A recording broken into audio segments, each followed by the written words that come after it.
Hello, everybody, and welcome in. I'm your host, Thor Nystrom, joined as always by Mike Farrell of Mike Farrell Sports. You guys all know us from our live Saturday morning shows in the fall where we go through all of our picks, the totals, the sides, the props, and everything. This fall, we have something special for you. Mike and I are also going to be joining you midweek on the podcast to go over the games a little bit sooner in the week, put it out there, give you some takes, maybe be able to get some of these games earlier before some of these lines have shifted, sort of set the table for the Saturday live show. Mike, we are within days now of week 0 kickoff and college football being back in our lives. How excited are you? I'm ready. Week 0 is always like meh to me. You know, there really aren't any good games, competitive games, but it gets you ready. I mean, I'm already looking to week 1. So I'll be honest with you. I'm excited to have actual, hitting and helmets, and I just never get too high on week 0. I know you do because you're nuts, but I just you better believe it. There's a couple games in here that I think are going to be frisky fun to watch. Not of top 25 teams, but I think we're going to get a couple good ones this coming Saturday. Let's start with one that probably won't be as competitive. The Notre Dame and Navy game in Ireland. Right now, live, we have a line of Notre Dame minus 20.5. There's also, I have to note, interesting line movement here over the last 24 hours. Yesterday, if you follow me on the Betting Pros app, and anyone out there that doesn't, you should follow me. You'll get my picks right when I put them in and everything. I locked in 51.5, the under on 51.5 in this game. In the last 24 hours, the total on this game has dropped from 51.5 to 49 as reports have come in about the weather and maybe the market catch it up a little bit to that number was a little bit high. That's certainly what I think. Mike, sides, totals on this game, what catches your eye? Yeah, normally in a Navy Notre Dame matchup, mid-season, I always lean towards Navy because they give Notre Dame problems. They're very hard to scheme for on a week-to-week basis. The roster talent of Notre Dame is often negated by the scheme of Navy. But this is the off season. I mean, they've had plenty of time to prepare for this game. They're not going to have to go from, defending an air raid offense into what Navy likes to do. Scheme-wise, they should be completely prepared, and the roster talent will take over.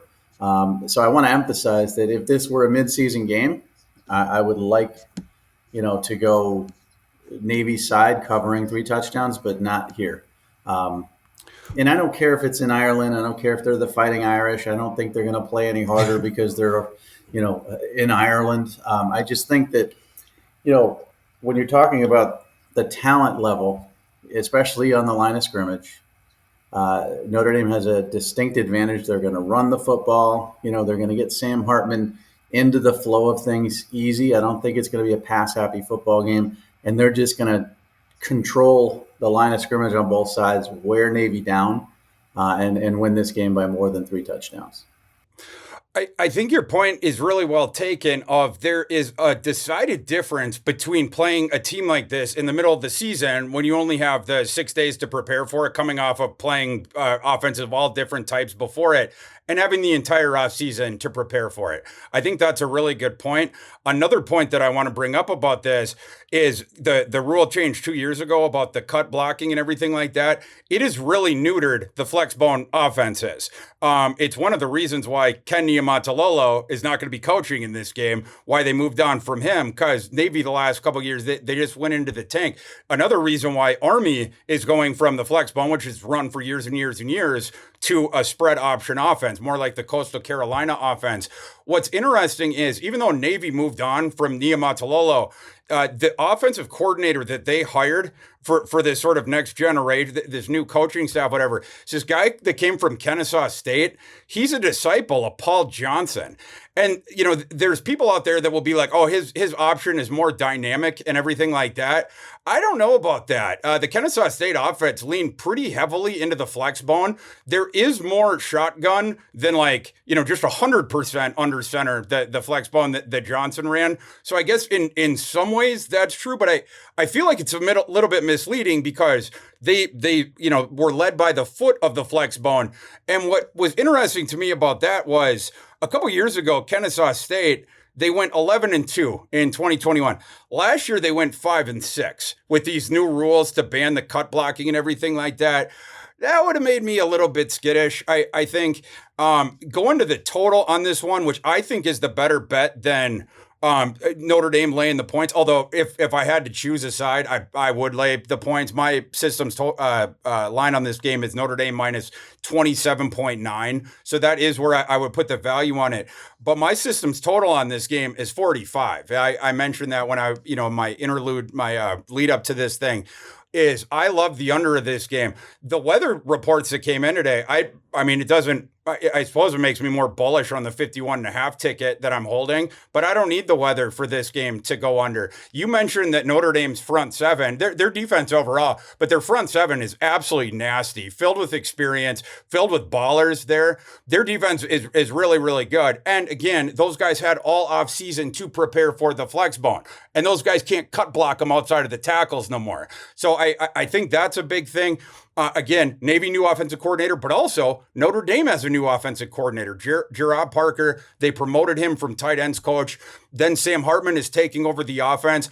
I think this thing overseas in the first game with Parker and Hartman and everything like that, you have to imagine that Notre Dame's offense is going to skew even more conservative than you're going to see later on in the season. Last season, Notre Dame ran at a super slow pace. I think they were 114th in the nation in adjusted tempo. Navy was 125th, I believe. I think you're going to see more of that, the really slow stuff. And speaking of rule changes, Mike, as you know, this year the NCAA is moving to the rule change where we will now see a running clock after first downs. They're not going to be stopping the clock no more after a team gets a first down outside of the last 2 minutes of each half. What that is going to do, you look into this thing, 3 to 5 minutes off each game is just going to be burned from the running clock. That's you take away, 5% of each game, 5% of the plays on each side.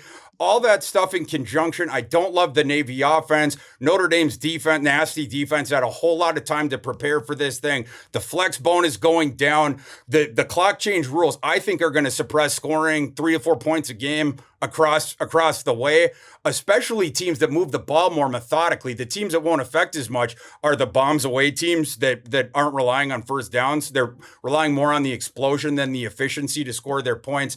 I love the under on this one. Even at the 49 that it's at, I'd still go under that because, like I said, my system total was 45. That doesn't even factor in the new weather stuff. So maybe you'd even tick that one down. So that's the one I like. We'll talk more about this side come Saturday. Mike, moving to the next one. Another interesting game here, but way out in the weeds.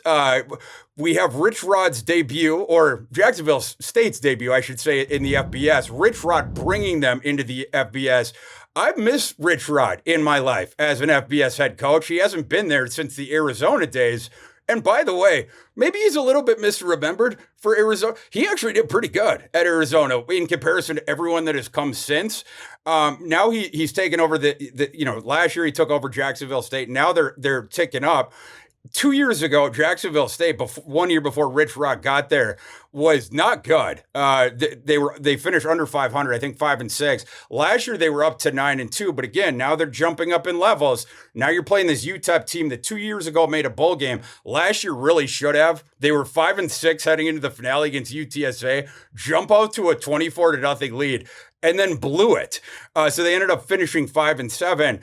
I'm curious, Mike, what do you think about this game with right now UTEP is around the marketplace, either -1 or -1.5, where you look again in Jacksonville State? Yeah, it's a tough game to call because, the step up in competition, you don't know what you're going to get. You have a very experienced coach in Rich Rodriguez, a very difficult offense to defend always. He's always kept defenses off balance. Last year, when you look at every game they played at a lower level, except for 2 games, they were over 30 points.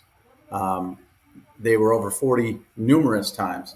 And, I think his offensive scheme is not inventive anymore, but he's perfected it. Yep. And I think you can try to, watch film, game plan for it, but he's going to come out with a few wrinkles there. That being said, they didn't play anybody really good.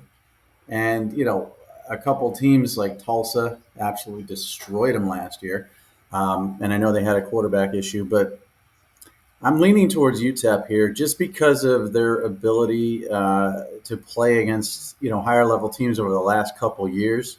I think they're going to be pretty fired up this season based on the way last season ended, and I think this might be just too soon a step up for Jacksonville State to pull an upset. I'm surprised it's 1.5. I thought it would be more 3.5, 4. I don't know what your skewed line is. But I like UTEP to cover this and win by at least a field goal. Yeah, my line on this game is UTEP minus 4.4. It's interesting. A month and a half ago, somebody asked me on Twitter what was the week 0 upset that I was calling. At that time, Jacksonville State was actually favored in this game. It was by 2 or 2.5 or whatever. But I was like, UTEP, because, my numbers saw it a different way and I see it a different way. It's not a surprise to me that the market has flipped the favorites on this thing as we move closer to kickoff. I was surprised by that line, and I agree with you. I don't think the market's gone far enough to push this one up. My opinion, UTEP should be like a 4.5 point favorite in this game. It seems like the market is sort of out on UTEP after the last season when, you go from the season where you win 7 games to last year where, at the end of the season, they sort of petered out and that UTSA game finished 5-7. But they have basically everybody coming back, all the bedrocks of the program these last couple of years. You have Gavin Hardison coming back, 30-year starting quarterback. You have Deion Tankins, as they call him back there, the big sledgehammer back. And then Tyron Smith, the 1,000-yard plus wide receiver from last year, one of the best players in the conference. He more than flirted with Texas A&M. He was actually at spring ball at Texas A&M.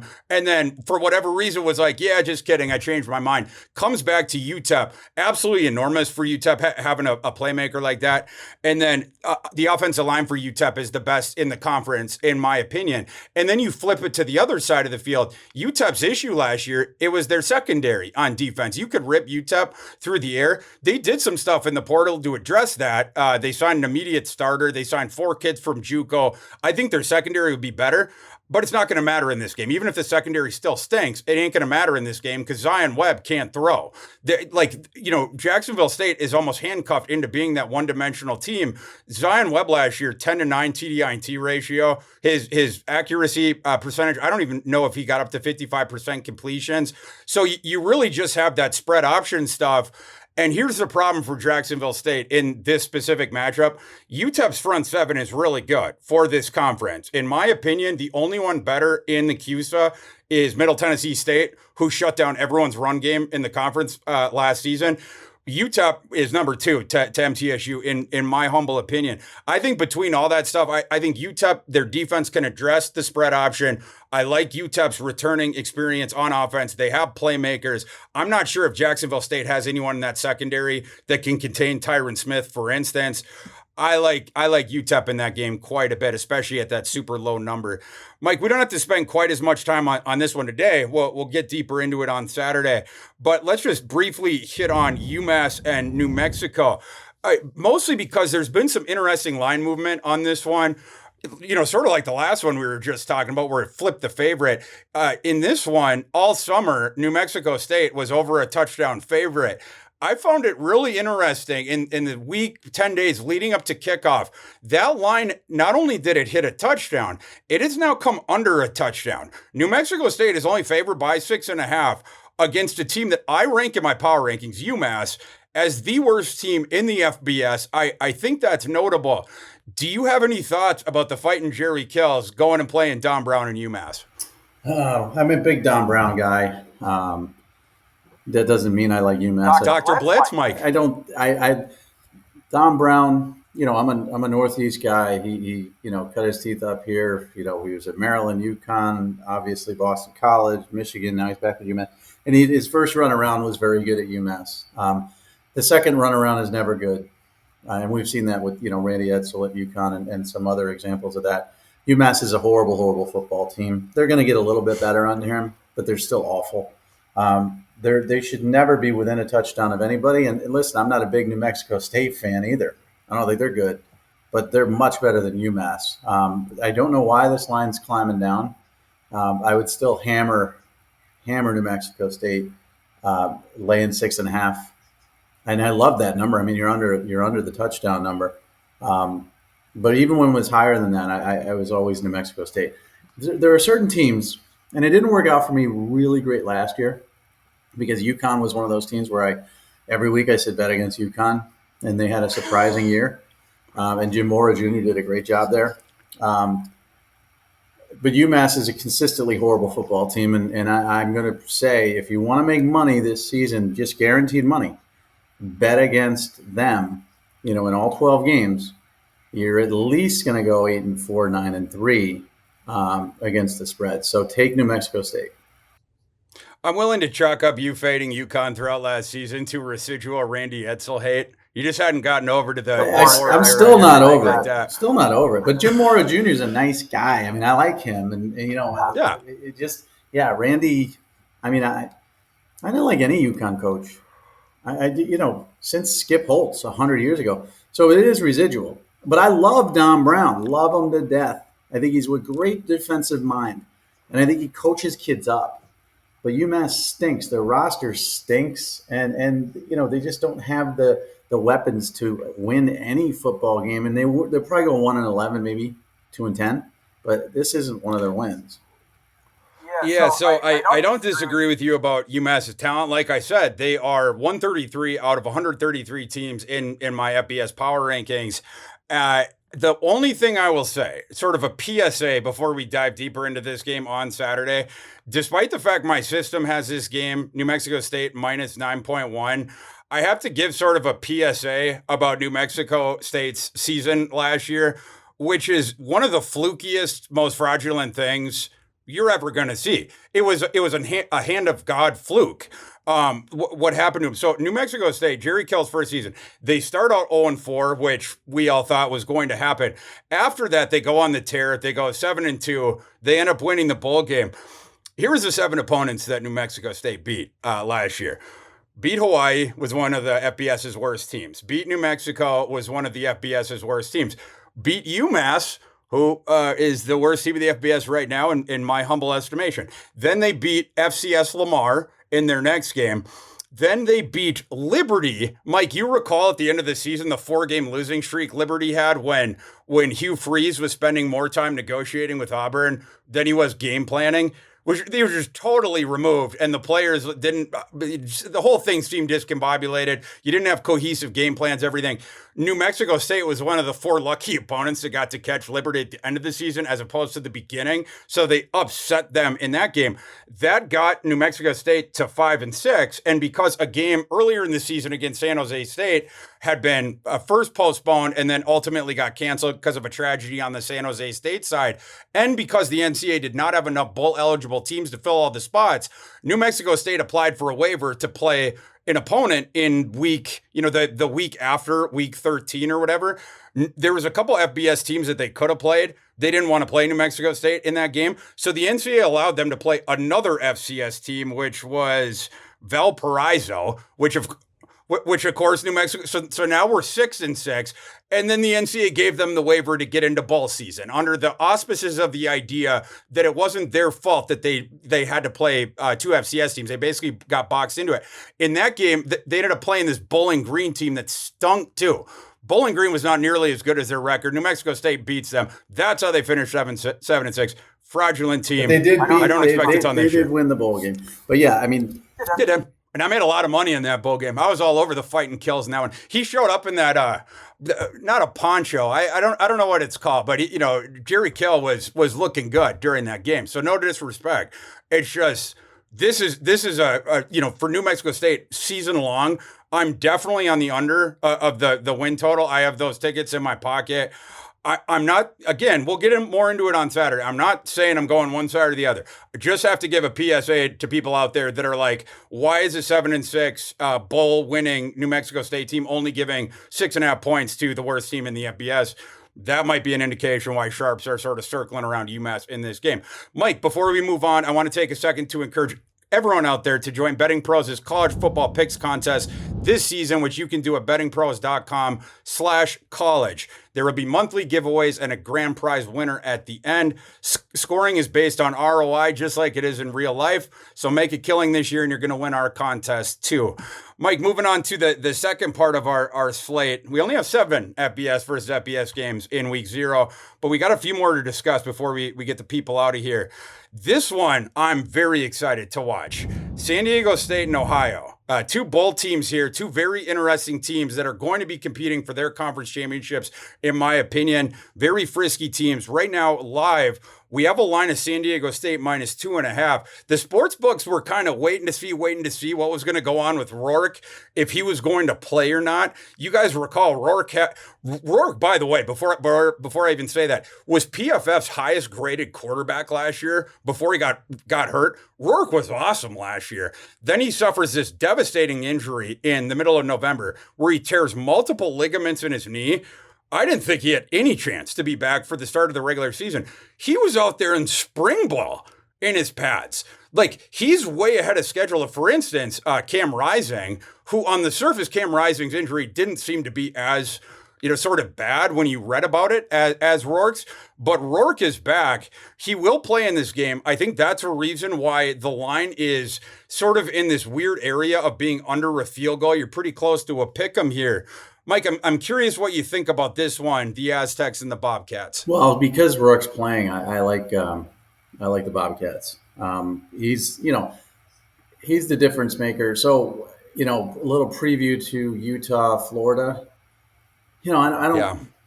I care if Cam Rising playing, but I still think Utah is a more well-run football team than Florida. I think they have a running game that's going to wear down Florida. I'm not as concerned as people are that Cam Rising is not going to play in that football game. If he does, if he doesn't. If Curtis Rourke doesn't play in this football game, there's major concern because he was the reason they were good last season. He made 70% of his passes, 21 TDs, MAC Offensive Player of the Year. I've got him ranked. I was just looking it up while you were talking. I've got him ranked, 26th quarterback in the country. Now, that doesn't sound like a big deal, but it is because I got him ahead of Joe Milton. I got him at Dylan Gabriel. I got him ahead of Will Rogers. He's a really, really good quarterback, and he makes all the difference for them. San Diego State last year they were okay. They disappointed a little bit to me because they're always one of those teams that I think is on the cusp of Power 5, and maybe they'll be in the new Pac-12 or maybe they'll get picked up by somebody. And they always have good roster talent, but I didn't like what I saw last year. They played down to some teams. They didn't really have as explosive an offense as I would have liked. And in their defense, I think he could pick them apart. So I'm going with Ohio because of Curtis Rourke. That was a big announcement that came this week. He's going to play. That means he's ready. They're not going to trot him out there for the first game of the season if he's not 100%. And he's the guy that I'm leaning towards to cover this spread. So I love the story of Rourke coming back, and I think Ohio's offense, assuming he plays 12 games, is legitimately nasty, right? Like, you have Rourke, Bangura is one of the best G5 running backs, and then Sam Wigloose. The Wigloose is loose. He broke out last season too. They have all kinds of weapons on offense. The offensive line is a slight question mark, so it'll be interesting to see what, how San Diego State, sort of approaches that. Are we going to see more pressure, especially with Rourke coming in his first game, coming off of that injury? I think you're going to see Rourke staying back in the pocket more. I have a couple of props of Rourke in my pocket that has to do with this that we'll talk more about on Saturday. But I think you're going to be looking at him throwing more. Bangor obviously will handle the load in the run game. I think San Diego State's secondary is going to be a decent bit better this year than it was last year. It returns all 5 starters. Along some of the other levels of the defense, San Diego State doesn't return as many guys. That could lead to potentially a bigger game for Bangura. But like Rourke, regularly, you're afraid of his legs as well as his arm. He's a playmaker all around. I'm just curious to see him this first game back and see, how sound that knee is. Is he going to be as mobile as he was, whatever. But at full strength, the Ohio team is interesting. 9 returning starters on offense, 6 returning starters on defense. Mentioned how good Rourke was last year and all the stuff that they have there. Ohio, though, they do have issues in the secondary. So this is going to be an interesting one where San Diego State brings in Ryan Lindley over the offseason, to be their offensive coordinator. Can he coax any improvement out of Maiden, the quarterback for San Diego State? as a thrower. We know that Maiden is a really, really gifted scrambler. Obviously, he converted from safety to quarterback in the middle of last season. It was one of the best stories that no one talked about. San Diego State started 2-3, and they couldn't move the ball at all on offense. And then at the end of the season, they went 5-2 after Maiden took over down the stretch in the regular season. This one will be interesting. My number on it, San Diego State -6. I have not pulled the trigger on either side because of some of these things in the ether that, just sort of makes you a little bit trepidatious, but we'll see if I get there by Saturday. Mike, moving on to our other elite team that is playing on Saturday. They're not playing an elite opponent, but we do have some gambling stuff to hit on here. USC right now in the marketplace, a 31-point favorite with their defending Heisman winner, I should say, playing San Jose State, a team that lost a whole lot on defense over the offseason, a whole lot. This sets up as a potential Caleb Williams bazooka stat game. What do you think about this game? Is there any side that you would take in this one, or is this a sit back and watch for you? I mean, I pretty much take every game just because I'm a degenerate. I lean towards USC, not a lot. I mean, I wouldn't go big on this one. I think they're going to cover that number. And the reason being is what you referenced, is how much San Jose State lost. It's just hard to recover, from that type of loss, especially when you're heading in against the reigning Heisman champ. They've got some new weapons that they brought in there. They're supposed to be improved. At least the offensive line will be solid, I think. They'll be able to run the football. He's got the targets. I think Dorian Singer is actually going to be a step up from Jordan Addison. I know I shouldn't say that because Jordan Addison's on your beloved Vikings and he's the god of the world, but I think Dorian Singer is going to be even better. The defense isn't going to be good, so I think they will give up some points. But to me, I think they're going to ring 50, 55 on them and cover this line pretty easily just because San Jose State's not going to be able to stop them. There's just no way they're going to be able to slow them down. Yeah, the Spartans there, they only return 5 starters on defense. 3 of them do come in the secondary, which I suppose you would call the strength of the defense. But I think this defense is going to stink. It's going to be terrible this year. They lost all their best players over the offseason. Fehoko being, the top name. They also lost Cade Hall, the pass rusher on the other side. San Jose State's pass rush was pretty dang good last year. It gave people problems. Obviously, Fehoko is a guy that the NFL liked, everything like that. Now those guys are gone. You have very little experience returning in that front 7. And by the way, so their linebackers, 4 projected starting linebackers, they average less than 220 pounds apiece. So you have this very small linebacking core. Their defensive line is also small. This defense is going to stink. But here's where it gets interesting. I think USC can basically name the score on offense, but I think San Jose State's offense can give USC's defense some trouble as well. USC defense, it stunk last year as well. It's just, it had a lot of turnover luck. They ended up turning teams over and whatnot. Regard. Like they're not going to be able to do that again. Real luck. And now Mekhi Blackman's gone, right? I mean, Mekhi Blackman was one of the best Power 5 corners last year, or best corners in the nation. He's gone. You wonder if some of that stuff, if it flips and the turnover luck, it goes the complete other way. Like the defense wasn't good before. If it goes the other way, you could be in for a sharp decline.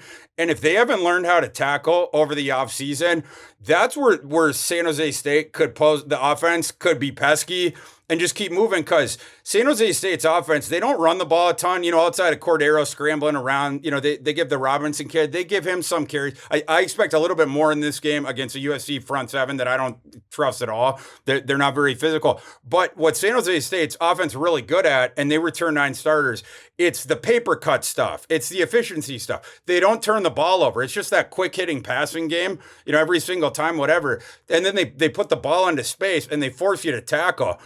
That actually could pose a problem for USC. So we'll get into it more on Saturday if we like a total or a side. I haven't bet this one yet. I do have some prop tickets, and I will be betting more props in this one because I think a lot of yards on both sides of the ball are going to be put up in this one. Maybe some sneaky prop numbers for San Jose State potentially. Again, we'll get back to that one on Saturday. I do trend towards the over because I think this is a potential 58-24 football game. Yeah, I mean, it could be. Yeah, absolutely.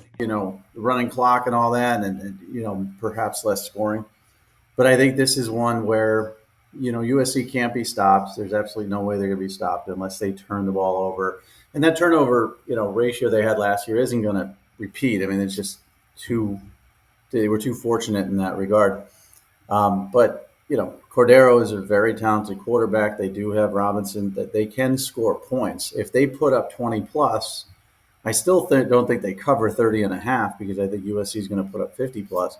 But that over 66 is a little low to me too. But we'll see where it is on Saturday. But right now, I would lean towards USC covering and a high scoring game, like you said. Yeah, I guarantee people out there I'm going to have a lot of prop angles on this game on Saturday. So tune back in for that one. Mike, last game that we're going to discuss on this pod is Hawaii and Vanderbilt, a game that's sort of interesting because the Timmy Chang era, as a head coach, kicked off last season where Hawaii hosted Vanderbilt, and Hawaii just got absolutely drop kicked in that game. It was 63-10. Then they got drop kicked in the next game too. Hawaii actually after that, they turned into outside of the public spotlight and under the radar, turned into one of the best, the nation's best against the spread teams down the stretch. Last 11 games, you ready for this stat? Hawaii went 9-2 against the spread after they got decked in those first two games. Now Hawaii's traveling to Vanderbilt. They got a shot here for maybe some revenge as 17.5-point underdogs, or at least maybe to ambush a Vanderbilt team that had no problem just slapping them around last year. What do you think about this game, and do you have any angles? I obviously love the against the spread. The way Hawaii covered last year at the end. They were a horrible football team. They weren't an example of a team where you just bet against and you're going to win money. It was the opposite of that. You bet against Hawaii, you lost a ton of money. That being said, this is not a good matchup for them. It wasn't a good matchup for them last year. They're going to Vanderbilt. Now, I know Vanderbilt doesn't have a football stadium or a home crowd. That's not the factor. You see the construction by the end zone still going on, Mike? I mean, even when they do the construction, it's a pretty much close to a high school stadium. It's just awful. We know why Vanderbilt's in the SEC, and it's not because of their facilities or the win-losses. I mean, they were 5-7 last year, which was really good. They're feeling themselves a little bit. At the end of the season, they played pretty well, except for a couple of blowout losses. But that being said, I mean, Hawaii's got to travel to this one. Vanderbilt knows how to beat them. They know how to beat them badly. You could do all the revenge tour stuff you want. If this line were 25, I'd be like, okay. But 17.5 to me is too low. And I think we're going to disagree on this because I have a sneaking suspicion you are a rainbow guy in this one. But I just don't see it. I think there's a confidence around Vanderbilt, not any sort of confidence that they should have, when they were under James Franklin and they were winning 9 games and they felt like they could play with anybody. But the fact that they had a couple big wins last season, they didn't embarrass themselves and go 3-9. The Derek Mason days are over. There's a little confidence in this team. I think they're going to drub them again, especially at home. I think they're going to beat them. Like I said, if this was 25, I don't know what your adjusted line is. But to me, when I looked at this game, I would think in my head, and I don't do all the math stuff you do with the adjusted lines. I'm like, this has got to be, 3 touches and a field goal. Wow. And it's not. It's low. I'm mashing Vanderbilt. Man, the disrespect for the fighting Timmy Chang. But yeah, my adjusted line on this game is Hawaii, Vanderbilt minus 12.8. So I do think there's line value on Hawaii, particularly within the context of how well they played down the stretch, which, was part because they fought and they kept some of those games close against, the favorite opponents, kept fighting, even though it was a lost season where they finished 3-10. But it was also the quarterback play improved. The Brendan Schrager kid, first month of the season, I don't think he threw for a touchdown, but the rest of the season, the last 8 games, 9 games, whatever, he was way better. I think it was 13-6 TDINT ratio after, he stunk at the beginning of the year, had the 0-4 TDINT ratio the first 3 or 4 games, something like that. I like that, particularly in this matchup where Vanderbilt's secondary stinks and they didn't do anything to improve it last year. They were 126th in the nation in pass defense. Hawaii all off season. So they have the Hines kid who's like this little scat back guy. And last year he averaged 7.6 yards per carry. It's very hard to get your hands on that kid. Hawaii over the offseason did something really interesting, practicing this kid in the slot and moving him around. They're going to do all kinds of interesting things to manufacture touches for that kid, and different stuff like that. I think he's going to pose a real problem here for this Vanderbilt defense. Vanderbilt's defense, they do return some guys, but again, the pass defense stinks. They finished 124th in scoring last year, and they lost Anthony Orji, the best linebacker they had, the tackle machine kid. And then one other thing to keep in mind. The AJ Swan kid, the quarterback, he's got a big arm. The young kid that Vanderbilt's going with the QB now. He puts the ball up for grabs a lot. There's a lot of, in fact, he probably should have turned the ball over more than he ended up doing last season. Hawaii's strength on defense, it's in the secondary. Their secondary is actually pretty good, especially because they got Cam Stone from Wyoming. Very surprising portal addition. Cam Stone, preseason Jim Thorpe watch lister. So that's not the part of the Hawaii defense that you want to be attacking. You want to attack their front seven. Unfortunately for Vanderbilt, Ray Davis walked out that door this offseason and went to Kentucky. I don't know what they're going to be doing at running back. They didn't really do much to address that. The strength of Vanderbilt's offense, it's through that passing game. That is the one thing that I know that Hawaii will be able to address. So I think we got a bit of a disagreement. So I'm going to give you some numbers. I mean, you talked about the improvement and all this other stuff, and they were better down the stretch. They still were 99th in the country in passing yards per game, 87th in rushing, 115th in points scored, which is horrible, and 124th in points given up. So all the improvement that we talk about here, they still stink. They're still bad. They're going to be better this year, Mike. And watch out for Hines. Hines is going to be a problem here for Vanderbilt, I think. They're going to move him around. Vanderbilt's not good, problem. But yeah, 17.5. I'm laying 17.5. I'll take that. And you're adjusted down to 12.8. I mean, did Vanderbilt not win a few games in the SEC last year? I just don't get it. I don't understand why he stinks. So we're gonna have this interesting debate all year long if you're on Hawaii. Yeah, and we'll continue this debate on Saturday, but we've run out of time for today. Everybody, thanks for joining us. Please consider joining Mike and I this Saturday morning, August 26th, 10 a.m. Eastern, on Betting Pros' YouTube channel for a new season of College Football Game Day Live. We give out our picks, give out the totals, the sides, go over the props, everything, sort of empty the clip on that kind of stuff. And we take your audience questions. So any bets that you guys have, any prop questions that you have, come into the chat, put them in there. We get to every question, every show. I don't think we've missed a topical betting question all last season. So, if you want to talk to us, go in there, type a question. We will answer it. Until then, for Mike Farrell, I am Thor Nystrom. We will see you Saturday.